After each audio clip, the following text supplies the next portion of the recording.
आज रिजवान जी आपने जेबीकेएसएस के बाद जेबीएसएस बनाया, जेबीकेएसएस बनाया, फिर जेकेएमएम बनाया, अपने समाज के लोगों को कितना आकर्षित कर सके, किस आधार पर चुनाव लड़ेंगे, क्या आप लोगों की मैनिफेस्टो रहेगी? देव तकलीफ में है, देव का विकास नहीं हो पा रहा है, देव की आर्थिक स्थिति पर कोई बात नहीं कर रहा है। जेबीकेएसएस की तो झारखंडी भाषा खतियान संघर्ष समिति है, इस पर तो आपने कभी बात ही नहीं रखी। सर हमने कहा है कि झारखंड भाषा खतियान संघर्ष समिति भी हमने बनाया है, झारखंड भाषा संघर्ष समिति भी हम लोगों ने बनाया है। क्या कुछ देखते हैं 24 का राजनीतिक कैसा हलचल होगा आप लोगों का? बिल्कुल उथल पुथल हो चुका है। राज्य की जनमानस ने हम लोगों को झोलियां भर भर के आशीर्वाद देने का काम किया 2 वर्षों में, और यही आशीर्वाद हम लोग 24 के चुनाव में आएंगे, लोकसभा में आएंगे और विधानसभा में बेहतर रूप से अपने रिजल्ट को दिखलाने का काम करेंगे और झारखंड के लोगों का आशीर्वाद देकर हम लोग सीधे सदन जाने का काम करेंगे। रिजवान जी, आप लोग केवल बोलते हैं और साथ साथ बोलते हैं कि 10 रुपए का नोट और वोट के मतलब लेंगे, लेकिन बकायदा आप जिनके साथ भिड़ंत करने वाले हैं, जिनके साथ लड़ने वाले हैं, उनके पास अगाध संपत्ति, अगाध पैसा वाला है, पैसा फेंकेंगे और वोट खरीदेंगे। आप लोग टिक पाइएगा मार्केट में जी?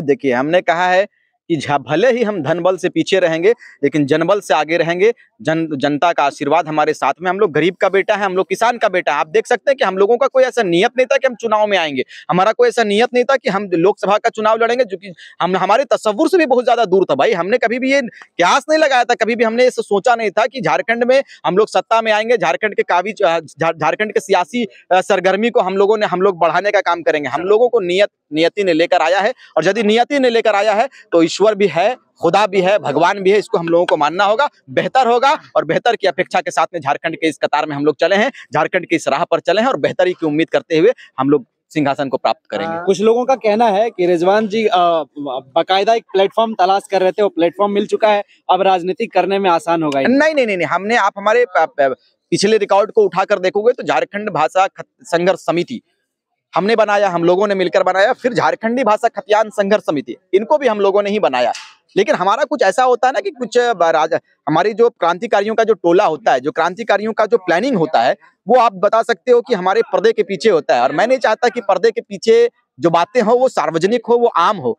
यदि पता चल जाएगा प्लानिंग, तो मुझे लगता है कि बड़े बड़े मगरमच्छ इंतजार में है कि इन लोगों का प्लानिंग लीक हो और हम लोग इन पर हावी हो। इसीलिए हमारा एक पार्ट था, हम लोगों ने उस पर बेहतर रूप से काम करने का काम किया है। जिस तरह से भारत की आजादी में हमारे उलमाओं ने, मुसलमानों ने अपने बढ़ चढ़ कर अपने योगदान को देने का काम किया है, उसी प्रकार से मैंने चाहा कि इस खतियान की लड़ाई जब झारखंड में छिड़ी है तो मुझे लगता है कि तमाम मुस्लिम को आना चाहिए था, साथ में आगे आना चाहिए। फिर इसी मेथड को लेकर, इसी वर्क को लेकर हम अपने लोगों के बीच में गए और अपने लोगों के बीच में अपने विचारों को रखें। हमारा जो लड़ाई है, हमारा जो मकसद है, हमारा मकसद क्या है, हमारा उद्देश्य क्या है, इन उद्देश्यों को अपने लोगों के बीच में लेकर गया और तमाम लोगों ने साथ दिया, सहयोग किया।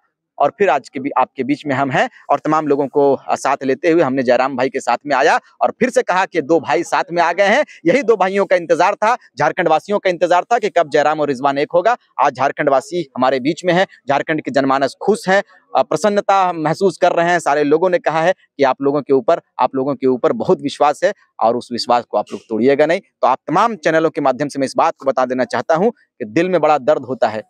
आपको मैं जी, आप लोग किस आधार पर चुनाव लड़ेंगे, क्या आप लोगों की मैनिफेस्टो रहेगी? देव तकलीफ में है, देव का विकास नहीं हो पा रहा है, देव की आर्थिक स्थिति पर कोई बात नहीं कर रहा है, हमारे पत्रकारों पर कोई बात नहीं कर रहा, हमारी बेटियों पर कोई बात नहीं कर रहा है। हमारे पलायन, दिन प्रतिदिन हमारे पलायन की जो दरें हैं वो बढ़ती जा रही हैं, मृत्यु दर बढ़ती जा रही है। मुंबई में, महाराष्ट्र में, पुणे में, हैदराबाद में, बड़े बड़े महानगरों में हमारे नौजवान मर जाते हैं, हमारे नौजवानों का देहांत हो जाता है, कोई प्लांट से गिरकर मर गया, कोई रोड एक्सीडेंट में मर गया बाहर में जाकर। इस दिनों के लिए, इस राज्य के लिए, इस दिन के लिए राज्य का विभाजन नहीं हुआ था देव बाबू। इन्हीं उद्देश्य, इन्हीं को आगे लाकर हम लोग चुनाव लड़ेंगे। खदानों पर नेताओं ने बात नहीं किया, खदानों को लूटने का बात नेताओं ने किया, लेकिन खदानों को कैसे सुरक्षा दिया जाएगा, हमारे जमीनों को मुआवजा नहीं दिया गया है, लेकिन ब्लास्टिंग से हमारे एल्वेस्टर को तोड़ा जाता है। यह झारखंड का तस्वीर है। इसी झारखंड की तस्वीर को बदलने के लिए हम लोग आए हैं और इनकलाब लाएंगे और 24 में इतिहास लिखने का काम करेंगे। जेबीकेएसएस की तो झारखंडी भाषा खतियान संघर्ष समिति है, इस पर तो आपने कभी बात ही नहीं रखी। सर हमने कहा है कि झारखंड भाषा खतियान संघर्ष समिति भी हमने बनाया है, झारखंड भाषा संघर्ष समिति भी हम लोगों ने बनाया है। लेकिन हमने कहा है कि सारे सवालों का उत्तर देना मैं सही नहीं समझता हूं और सारे सवालों को हम लोग एक तरफ रखते हैं, मूल्यांकन करते हैं, फिर आप लोगों के बीच में सार्वजनिक करते हैं। हमारी प्लानिंग जो रहती है, हमारी प्लानिंग जो होती है वो पर्दे के पीछे होती है। प्लानिंग मुकम्मल होते ही हम लोग पटल पर लाने का काम करते हैं। भाषा की यहाँ बहुत विवाद चलती है, बड़ी बड़ी राजनीतिक पार्टी रोटियां सेकती है, खतियान के नाम से राजनीति शक्ति 24 में अगर सरकार में आती है आपकी पार्टी, तो इसको किस रूप में देखेंगे? देखिए, जो लोग सीखते होंगे वो सीखते होंगे, वो अधर्मी लोग होंगे। हम लोग धर्म का सम्मान करते हैं और हमारा सबसे बड़ा धर्म है मानव सेवा, और मानव सेवा के साथ में इस माटी की सुरक्षा के लिए, माई माटी रोटी और की सुरक्षा के लिए हम लोग आगे आए हैं। नियति ने हमने लाया है और तमाम झारखंड वासियों से अपील करेंगे कि हम लोगों को एक बार अवसर देने का काम करें। रिजवान जी, जिस तरह से जेवीकेएसएस पर हमेशा ही ये टेग लगाया जाता था कि ये एक जाति का पार्टी बनकर रह गया है, तो ऐसा तो नहीं है कि आप आकर इस बैरियर का तोड़ना चाहते हैं? देखो, बैरियर हम क्यों तोड़ेंगे भाई? बैरियर हमने अब ऐसा बैरियर लगाने का तैयारी किया है, शायद उस बैरियर का इंतजार पूरे झारखंड वासियों को था।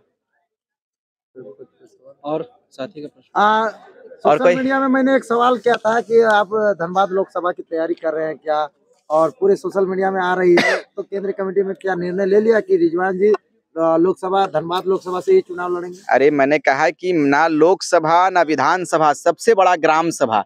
हम गांव में बैठेंगे, पीपल पेड़ के नीचे बैठेंगे और शीर्ष नेतृत्व का इंतजार करेंगे। शीर्ष नेतृत्व जहां से हमें आदेश करेंगी, जहां से हमें हुक्म होगा, हम आगे काम करेंगे और शीर्ष नेतृत्व के आदेश के अनुसार हम लोग चलने का काम करेंगे। क्योंकि हमने कहा है कि हम एक सिपाही के रूप में कार्यरत हैं, हम एक सिपाही के रूप में काम कर रहे हैं, अपने झारखंड के लोगों के बीच में जा रहे हैं, झारखंडी जनमानस के बीच में जा रहे हैं। यदि झारखंड के लोग हमसे जुड़ते हैं, आप देख रहे हैं कि अपार समर्थन हमसे जुड़ गया है। आज आप हजारों की संख्या में इस हजारीबाग के इस जनसभा में आपने भी कवर करने का काम किया है, लेकिन आप मुझे बताइए कि हजारीबाग का इतिहास क्या रहा है? इसका भौगोलिक दृष्टिकोण से यदि आप देखोगे तो हम लोग बहुत अच्छे रूप में थे झारखंड से पहले भी, लेकिन झारखंड के विभाजन के बाद उनको डेवलपमेंट किया जाना चाहिए। विनोबा भावे यूनिवर्सिटी पर कोई बात नहीं किया, बड़े बड़े यहाँ पर कॉलेज है, शैक्षणिक संस्था है, इस पर कोई बात नहीं किया। यहाँ की जमीनों को लूट कर ले गया, बाहरी सांसद को आपने जिता दिया, बाहरी विधायक को जिता दिया, इस पर कौन बात किया है? हम लोग इस बार बाहरी विधायक को हटाएंगे, बाहरी विधायक को बाहर फेंकेंगे, बाहरी सांसद को बाहर फेंकेंगे और अपने बेटों को लाएंगे, देव जैसे बेटों को लाएंगे और शीर्ष देने का काम करेंगे। सवाल साल 2024 में बीजेपी जैसी पार्टी जो है 500 साल का पुराना मुद्दा सॉल्व करके ला देती, क्योंकि इनको चुनाव लड़ना होता है। आज 24 तारीख है जनवरी का, आज आपने हजारीबाग में जनसभा किया, क्या लोगों के बीच में आप आश्वासन दिया और किन मैनिफेस्टो लेकर के आप जा रहे हैं? क्योंकि आप खतियान का बात बार बार करते हैं, लेकिन आप वहाँ के लोकल प्रॉब्लम के बारे में बात नहीं करते हैं। मैंने कहा है कि हमने, यदि आप धनबाद आओगे तो हमारा लोकल समस्या खदानों का है, हमारा लोकल। अब मैंने कहा, हमेशा शुरू से कहा है कि हमारे पूरे झारखंड की जो मूल समस्या है वो जमीन का रहा है, वो भूमि का रहा है। हमने कहा है शुरुआती दौर में कि हमारा मैनिफेस्टो में, यदि किसी भी मैनिफेस्टो को हम लोग तैयार करते हैं तो पहला मैनिफेस्टो में हमारा जमीन का मुद्दा रहेगा, स्थानीय मुद्दा रहेगा, नियोजन मुद्दा रहेगा, छात्रों पर किस तरह से व्यवहार किया जाता है, छात्रों पर क्या नियम बनना चाहिए, इन तमाम विषयों को आगे लाते हुए हम लोग काम करने का काम करेंगे। और क्षेत्र के मुद्दों पर भी हम लोग अहम रूप से, क्षेत्र के मुद्दों पर भी हम लोग गंभीरता पूर्वक उस पर बात करते हैं। उन मुद्दों को जहां तक होता यथासंभव, चूंकि हम लोग सर लीडर नहीं है, हमने कहा कि हमारा प्रयास हो रहा है, हम नौजवान हैं, हम लोग सिर्फ नियति ने हमको भेजा है, ईश्वर ने हमको भेजा है, तो ये हमारा कर्तव्य बनता है कि हम लोग उस पर काम करें। और आपका भी ये कर्तव्य बनता है कि आप हमारा साथ दें। यदि इतना सवाल, यदि इतना प्रश्न राज्य के नेताओं से किया जाता, राज्य के मुखिया से किया जाता, तो मुझे लगता है कि झारखंड की तस्वीर कुछ और होती। लेकिन हम लोग कल के बच्चे हैं, हम लोग सिर्फ आए हैं, नन्हे नन्हे बालक हैं, हम लोग सिर्फ सवाल बनकर आए हुए हैं। आपके सवालों का उत्तर देते हैं हम लोग इसलिए देते हैं कि हम लोगों के अंदर कुछ ना कुछ शक्ति है, इसको आपको मानना होगा। आज रिजवान जी, आपने जेवीकेएसएस के बाद जेवीएसएस बनाया, फिर जेकेएम बनाया, अपने समाज के लोगों को कितना आकर्षित कर सके इस जेवीकेएसएस के? देखो, पहली बात है कि हमने जिन उद्देश्यों के साथ में अपने लोगों के बीच में गया, आशीर्वाद मिला। और पहले के मुकाबले आप देख सकते हैं कि हमारे बीच में सारे लोग आ चुके हैं, झारखंड के मुसलमान जग चुके हैं और सबों का एक ही स्वर में कहना है कि इस बार बदलाव होना चाहिए। अच्छा, अंतिम प्रश्न, आप बोलते हैं रांची, कराची और तोप चाची, वो वाला बड़ा वायरल हो रहा है, थोड़ा सा एक बार उसका। मैंने कहा था कि इस बार ना तो रांची की बात होगी ना कराची की बात होगी, गाथा को लिखेंगे झारखंड से, उसका नाम है तोप चाची की बात होगी।